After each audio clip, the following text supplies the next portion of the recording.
दोस्तों नमस्कार। आज हम करेंगे कक्षा 10 प्रश्नावली 16 विषय गणित पृष्ठीय क्षेत्रफल एवं आयतन। क्योंकि इस ज्ञान विधि के चैनल पर आपको बहुत सारे जो वीडियोज है वो उपलब्ध करवा दिए गए हैं, तो आप उन सबको देखते रहें और समझते रहें। हमारी जो आज की प्रश्नावली है पृष्ठीय क्षेत्रफल एवं आयतन, इसके बारे में अपन पहले थोड़ा जो बेसिक नॉलेज है वो प्राप्त करते हैं।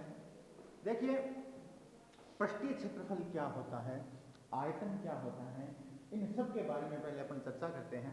कि जैसे मान लीजिए, पहले ये देखिए कि जो ज्यामितीय आकृतियां होती हैं वो किस किस तरह की, कितने प्रकार के अपन अध्ययन करेंगे।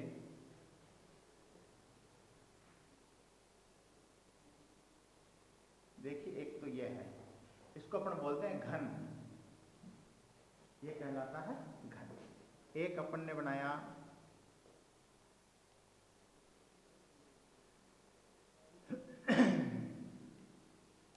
यह है घनाभ। एक मैंने ये बनाया, ये होता है बेलन। और एक अपन ने ये बनाया, ये होता है शंकु। और ये अपन ने बनाया, ये होता है गोला। तो इन सब जो मैंने आकृतियां बनाई है, इन सभी का पृष्ठीय क्षेत्रफल होता है, इन सभी का आयतन होता है। तो इन सब के बारे में अपन इस प्रश्नावली में चर्चा करेंगे, इनके सवाल करेंगे। इनके जो सूत्र हैं, पृष्ठीय क्षेत्रफल का सूत्र है, आयतन का सूत्र है, शंकु का पृष्ठीय क्षेत्रफल है, शंकु का आयतन है। वो अगर सूत्र जैसे पिछली प्रश्नावली थी ठीक उसी प्रकार ये है कि अगर हम इस प्रश्नावली के भी सिर्फ सूत्र याद कर लेते हैं तो अपना 60 से 70% तक काम हो जाता है। अब देखिए, शुरू से चलते हैं अपन। घन क्या होता है? घन में देखिए 1 2 3 4 5 6 फलक होते हैं। 6 फलक का मतलब 6 दीवारें होती हैं, आप ये समझ लीजिए। क्योंकि घनाकार है ये, इसकी खास बात ये होती है, इसकी सभी के सभी फलक होते हैं वो बराबर होते हैं। घनक में 6 फलक होते हैं और सभी क्या होते हैं, आपस में बराबर होते हैं, इक्वल होते हैं, इसलिए ये घन कहलाता है। दूसरा आता है घनाभ। घनाभ में आमने सामने की दीवारें बराबर होती हैं, जैसे कि माचिस की डिब्बी। अपन घन की अगर बात करें तो उदाहरण के लिए लेते हैं, जैसे पासा, लूडो के अंदर जो पासा होता है जिसको अपन फेंकते हैं, जो पासा होता है वो घनाभाकार होता है, घन होता है वो। और जैसे घनाभ यानी कि माचिस की डिब्बी, घनाभ में क्या होगा, आमने सामने की जो भुजाएं हैं वो बराबर होती हैं। जैसे आपकी जो गणित की किताब है, अगर आप उसको रख दें तो वो भी एक तरह से घनाभ है। तो घनाभ के ये 2 दीवारें, फलक इसमें भी 6 होते हैं। अब आते हैं अपन बेलन पे। बेलन पे देखिए कि 2 जो सिरे हैं ऊपर और नीचे के वो वृत्ताकार होते हैं, उनमें वृत्त होता है। और बाकी का ये एक बेलन रूपी है। अब बेलन को अगर अपन देखें तो घर में जो बेलन है उसके अलावा जैसे कुआं है, पानी का कुआं है वो बेलन है, तार है वो बेलन होता है, और बहुत सारी जो चीजें, पाइप है वो बेलन है। वो सारी चीजें क्या कहलाती है? बेलन। जिसमें दोनों जो वृत्त है वो बराबर हो, जो दोनों वृत्त है वो बराबर होने चाहिए। अगर वृत्त बराबर नहीं होते हैं तो फिर वो छिन्नक बन सकता है, बेलन नहीं रहेगा। नेक्स्ट आता है शंकु।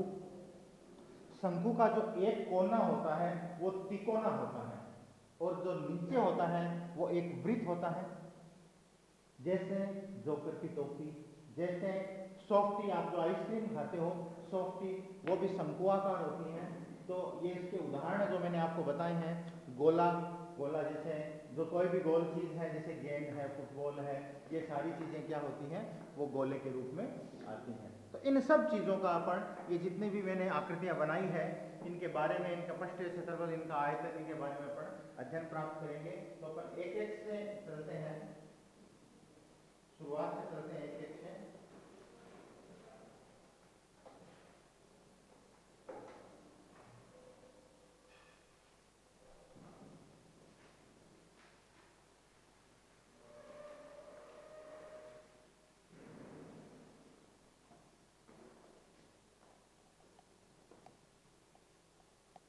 तो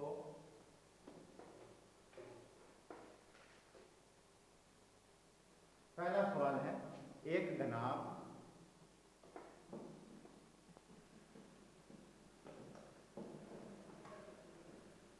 12 सेमी लंबा, 9 सेमी चौड़ा और 5 सेमी ऊंचा है। 12 सेमी लंबा, 9 सेमी चौड़ा व 5 सेंटीमीटर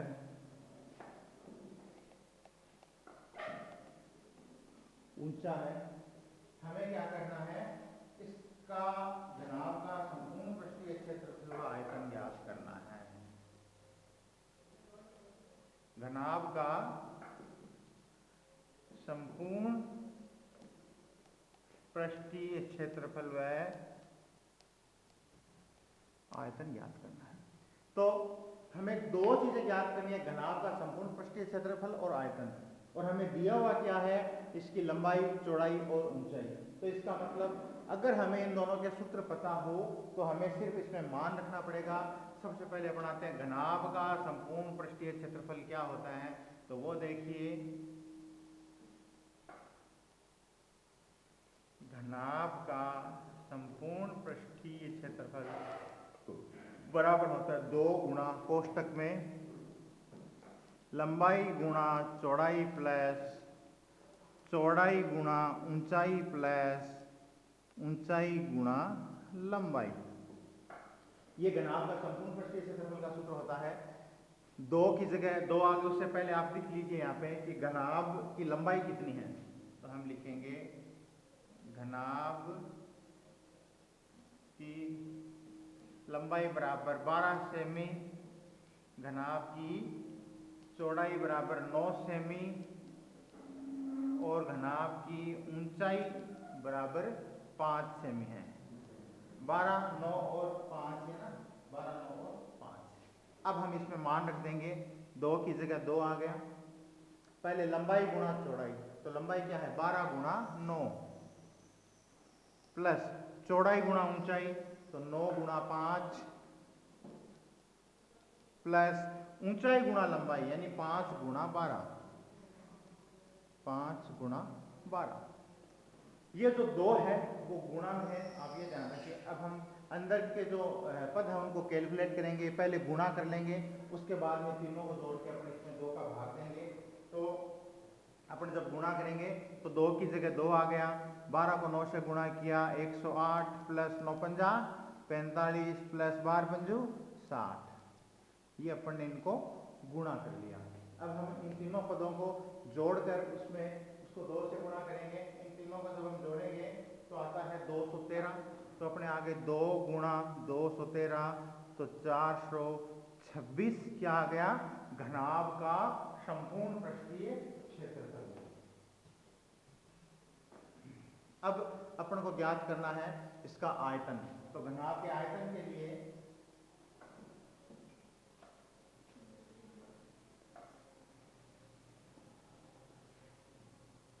घनाभ का आयतन का जो सूत्र होता है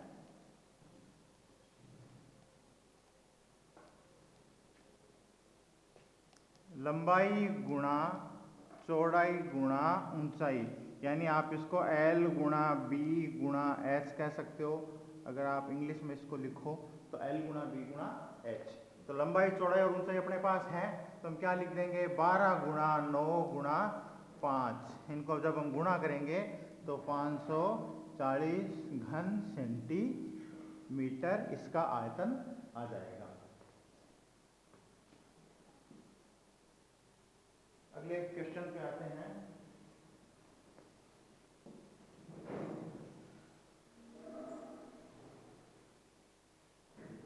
अगला प्रश्न है, 3 घनों की भुजाएं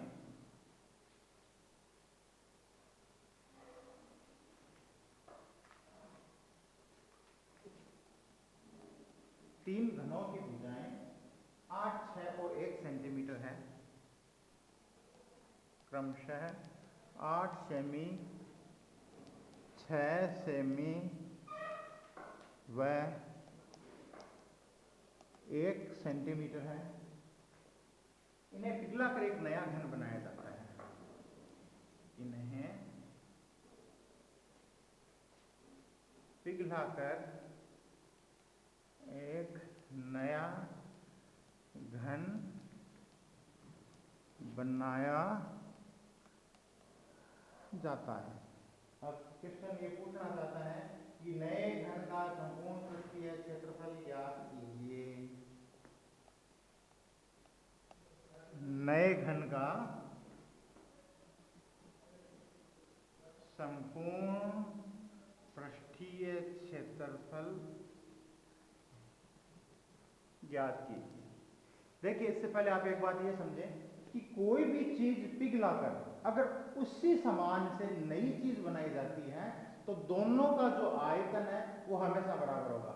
उदाहरण हम लेते हैं कि जैसे मान लीजिए 1 किलो का लड्डू लिया आपने। 1 किलो का जो लड्डू है उसी 1 किलो के लड्डू को फोड़कर हमने 2 लड्डू बना लिए आधा आधा किलो के, तो उन 2 लड्डू का वजन और उस 1 लड्डू का वजन हमेशा क्या होगा? बराबर होगा। यानी एक चीज को फोड़ के अगर नई चीज आप बनाते हो तो उन दोनों का वजन यानी कि आयतन क्या होगा? आपस में बराबर होगा। आयतन ही जो जगह जितनी जगह घेरती है।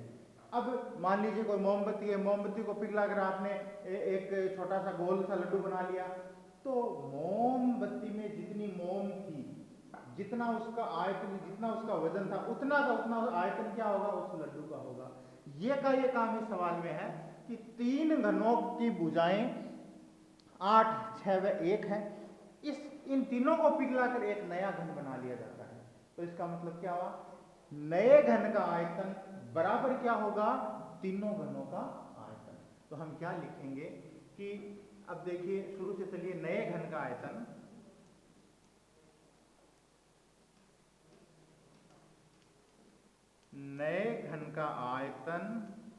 बराबर होगा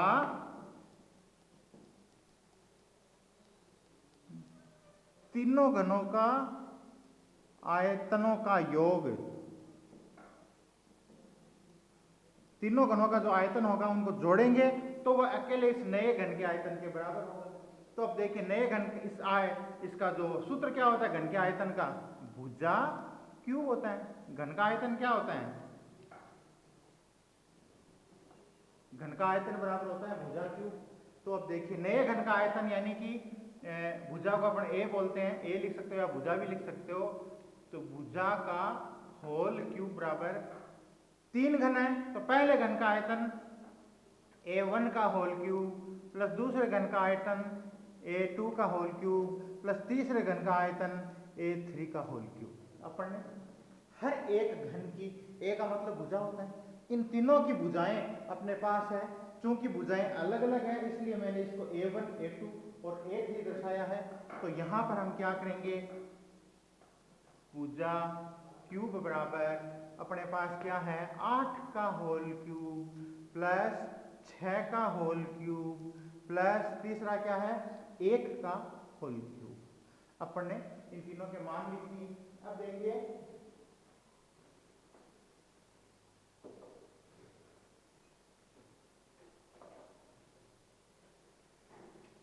हम इनको हल करते हैं। तो भुजा क्यूब बराबर सबसे पहले अपन करेंगे 8 गुणा 8 गुणा 8, तो हमारे पास आएगा 512, 6 गुणा 6 गुणा 6 216 प्लस 1 गुणा 1 गुणा 1 हो गया। तो अब भुजा, नए घन की जो भुजा आएगी अभी आपके सामने, 512 216, 1 को जोड़ा 6 1 7 8 9 2 और 507 729। ये क्या आया अपने पास? अभी भुजा क्यूब बराबर 729 आया है। अगर अपन इसकी क्यूब हटाएंगे तो क्या होगा?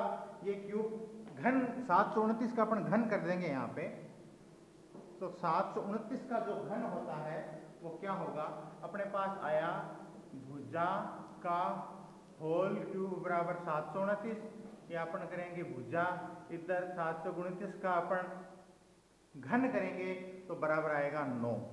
देखिए, 9 गुणा 9 गुणा 9 बराबर 729 होता है, इसलिए 729 की जगह क्या आ गया? 9 आ गया। तो भुजा यानी जो नया घन है उसकी भुजा क्या आ गई? 9। नए घन की भुजा, नए घन की भुजा। अब हमें ज्ञात क्या करना था? सवाल में क्या था? घन का संपूर्ण पृष्ठीय क्षेत्रफल ज्ञात करो। तो घन का संपूर्ण पृष्ठीय क्षेत्रफल ज्ञात कर लेते हैं। उसका सूत्र लिखते हैं पहले। घन का संपूर्ण पृष्ठीय क्षेत्रफल बराबर होता है 6 गुणा भुजा स्क्वायर। तो 6 की जगह 6, भुजा क्या आई नए घन की 9 आई, तो 6 गुणा 9 का होल स्क्वायर, तो 6 गुणा 81। ये अपना क्या आ गया, घन का संपूर्ण पृष्ठीय क्षेत्रफल आ गया वर्ग सेंटीमीटर। तो ध्यान इसमें यह बात रखनी है कि किसी भी चीज को पिघलाकर अगर अपन नई चीज बनाते हैं तो दोनों स्थितियों में जो आयतन होगा वो क्या होगा, समान होगा। नेक्स्ट क्वेश्चन पे आते हैं।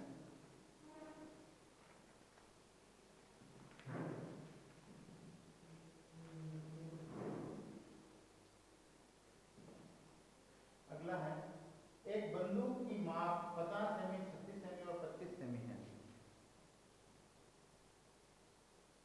एक बंदूक की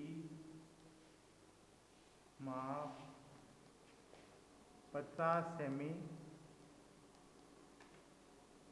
36 सेमी और 25 सेमी है। वह इसका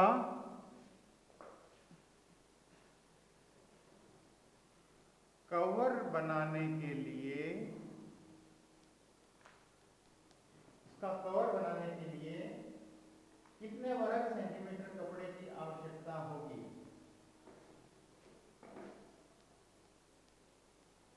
कितने वर्ग सेंटीमीटर कपड़े की आवश्यकता होगी।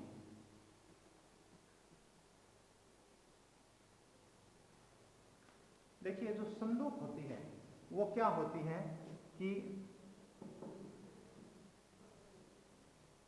ये है अपने संदूक है,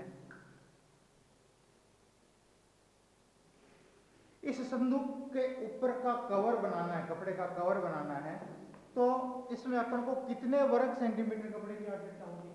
तो देखिए इस संदूक में, ये संदूक क्या है, घनाभ है, लेकिन जो फर्श है, नीचे का जो फर्श है उस पर कपड़े की आवश्यकता नहीं होगी, क्योंकि अगर इस पे अपन कवर बनाएंगे तो ऊपर ऊपर कवर लगेगा, नीचे जो तल है वहां पर कवर की आवश्यकता नहीं पड़ेगी।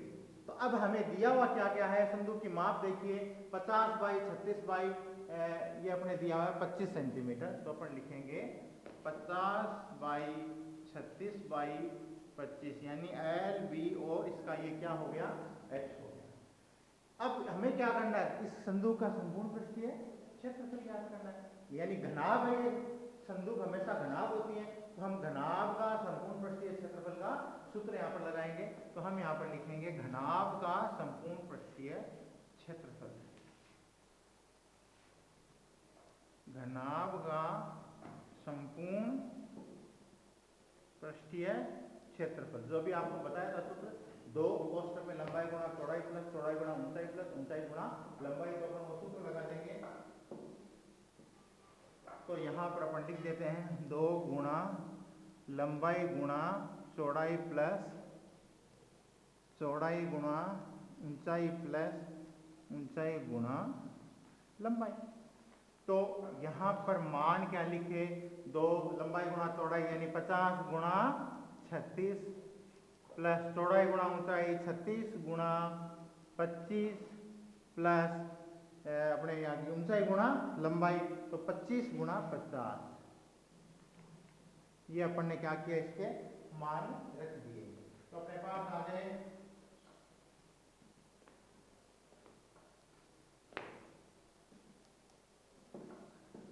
1800 प्लस 900 प्लस 125 यानी 1250। ये अपन ने इनकी वैल्यू लिख दी। तो अपन इन तीनों को अंदर क्या करेंगे, जोड़ के उससे 2 से गुणा कर लेंगे, तो अपने पास वैल्यू आएगी 2 गुणा 3950 बराबर 7950 बराबर 7900 वर्ग सेंटीमीटर का आंसर आ जाएगा 7900 सेंटीमीटर स्क्वायर। ये अपन ने क्या किया, घनाभ का संपूर्ण पृष्ठीय क्षेत्रफल